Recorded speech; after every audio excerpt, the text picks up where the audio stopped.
poisoning the water supply. Batman villains love it, but it's not just for Gotham City anymore. Or, the places where it actually happened. No, for those with the eyes to see, nefarious local governments across the US are poisoning. So I sent my outside correspondent Amy to drink some tap water and see if she died. Only to find out the so-called poison in question is fluoride, and it didn't kill her, it just prevented cavities. Fluoride gets added to about 63% of Americans' tap water, usually at a rate of less than 1.5 parts per million. It's widespread, effective, and generally harmless, but there's still an impassioned pro-cavity activist community fighting it, porous tooth and nail. And nowhere have they fought harder than Portland, Oregon, the only of the country's 50 largest cities to not fluoridate its water. So join me as we look at why and how they've held out so long. A tale of drama, politics, and oral hygiene. A tale that is very Portland. Very Portland. Let's start with the basics. Fluoridation is common in the US and has been called one of the 20th century's biggest public health victories, up there with such non-controversial wins as birth control and vaccines. Grand Rapids, Michigan became the first US city to go fluoro mode in 1945, and in the 11 years that followed, the cavity rate in kids there dropped 60%. Today, on average, fluoridating an area's water decreases the percentage of kids with at least one cavity there by 15%. Why? Essentially, your teeth, unlike your other bones, don't self-repair. And fluoride, whether naturally occurring or added to the water supply, helps the crystal structures in your enamel repair and strengthen themselves. So why has Portland rejected it repeatedly and passionately for almost 70 years? The story begins in 1956 as cities across the country started fluoridating their water. Portland put it to a vote, and Portlanders, or 58.26% of them, said no. They voted no again in 1962. Then in 1976, when a ballot measure proposed banning fluoridation in the future, people voted no on that. Lest you think Portlanders just like voting no, they then voted yes on fluoridation in 1978, but undid it, voting no again in 1980 before fluoride ever hit the water supply. Then, one September day in 2012, the City Council unanimously voted to fluoridate Portland's water in 2014, but God forbid that be the end of things. With 20,000 signatures, the people could put an anti-fluoridation measure on the ballot. They got 43,000. Now, Oregon, even for a United State, has pretty lax campaign spending laws. So this municipal ballot measure, affecting just 900,000 people, produced over $1 million in campaign spend. That's over 16 times what you're allowed to spend running for a seat in the House of Commons. Asterisk, asterisk, asterisk. The pro-fluoride side raised $850,000 for their campaign, while the antis got $270,000, including $49,000 from a guy in Wichita, Kansas who's big in the conservative fundraising game. But what the antis comparatively lacked in dollars, they made up for in passion and scientifically questionable studies about fluoride causing children to have lower IQ.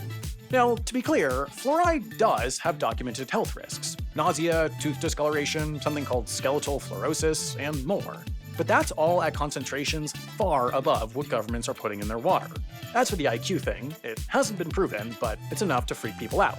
But if you ask me, and you didn't, and you shouldn't, I'm guessing the big decider in the anti-fluoride vote was an exhibit called Boudoir Photography, where craft brewers took hot little pics of themselves opposing fluoridation.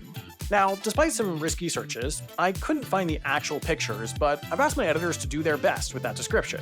Don't tell me this wouldn't have swayed your vote. When the time came, the antis won. 60-40. Business as usual. So why has this issue burned so hot for so long? Why can't the city council finish the job? After all, Portland is a famously liberal city. Why does a movement with a lot of conservative support and anti-vax vibes have such a tight grip on a place that's voted blue in every presidential election since 1964? In short, because labels like liberal or conservative, especially applied to whole cities, tend to oversimplify, especially when it comes to issues like fluoridation, which are entirely local. The federal government doesn't run any national fluoridation programs, they just have guidelines for what level of it is safe and effective. Around 0.7 ppm, not coincidentally the level Portland City Council voted for in 2012. Portland's water supply is the nearly pristine, hardly treated water of the Bull Run watershed, something Portlanders are proud of. So, an issue that you can paint as, the government is trying to taint our beloved perfect water supply with chemicals that make kids stupid, will stick more easily in Portland than, say, Florida, where the water tastes like a shoe whether you add fluoride or not, and where fluoride would be the least of the government's efforts to unstupid its children. Now, as I said, fluoridation is a local project. But the anti-fluoride movement is anything but. In 2023, Brushy Creek, Texas, State College, Pennsylvania, and Collier County, Florida didn't just prevent fluoridation, they unfluoridated water supplies that previously had it. Which is especially rough in Florida because if the whole state unfluoridates, they'll have to rename it Unflorida. And yes, I fired my writer for that joke.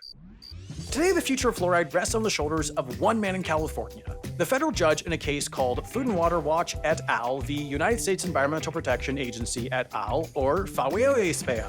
How he rules could change how water gets fluoridated across the whole country for complicated legal reasons, but here's the gist. There's a law called the Toxic Substances Control Act, which ensures the EPA regulates and protects us from various poisons. In 2016, a bunch of the anti-fluoride groups, including many of the ones that led the campaign in Portland, petitioned the EPA to categorize fluoride as a neurotoxin because of the IQ stuff. The EPA denied the petition, but the law allows citizens whose petitions are denied to sue, which they did. Judges in such cases have to look at all the evidence presented about the potential risks of the substance in question, in this case fluoridated water, and decide on their own whether the EPA should treat it as a poison.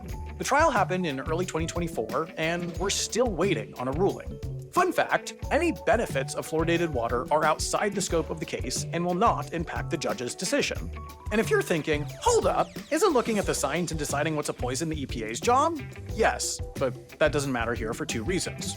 One, the whole point of letting denied petitioners sue is to get a second opinion on something you believe the EPA has wrong. Two, in 2024, our Supreme Court made one of their signature bad decisions, overturning something called Chevron deference, a precedent that, in regulatory cases, judges defer to the relevant agency's expertise, provided that agency is being, quote, reasonable. No longer able to defer, Judge Eddy can't take the EPA's word on any of the science or evidence here, let alone whether or not fluoridated water poses an unreasonable risk to people. And look, I didn't expect this video about Portland to end up about how the Supreme Court is dismantling the administrative state, but here we are, and there you go. If Judge Eddy declares fluoridated water a neurotoxin, the EPA will have to regulate or possibly even ban the practice of fluoridating water. If he doesn't, well, Portland will probably keep voting against fluoride every few decades, and the rest of us will probably never think about this again and enjoy our uncavitied teeth. What a world. Now, if you want to make a difference in the world, you could join some pro or anti-cavity campaign. Or, hear me out, you could join my friends and sponsor at Planet Wild, a nature protection organization who are out there rewilding landscapes, protecting endangered species, and generally saving the world. Here's how it works. You sign up to contribute some amount of money, name your price, every month. They use the money to fund projects that protect and restore the environment, and upload monthly videos on their YouTube channel that recap their missions. These videos not only show how the money is being spent, but also just teach you cool stuff about conservation, like how to resurrect baby sharks, or in their latest mission, how they're restoring America's grasslands, which were once teeming with wildlife. I'm a member myself, and amidst all the doomy, gloomy feelings that come with thinking about, well, the world being on fire, Planet Wild makes me feel connected to other people who actually want to make a difference and are actually doing it. If that sounds cool to you, join Planet Wild today. Again, you choose how much to contribute each month, and I'll even cover the first month for the first 200 people to sign up using my link in the description, scanning this QR code, or by using the code HALF10. Within 30 days, you'll see exactly how that money got used in one of their mission videos. And you know what? Because I love the planet so much, you have my blessing to leave my channel and check theirs out right now. Just hurry back, okay?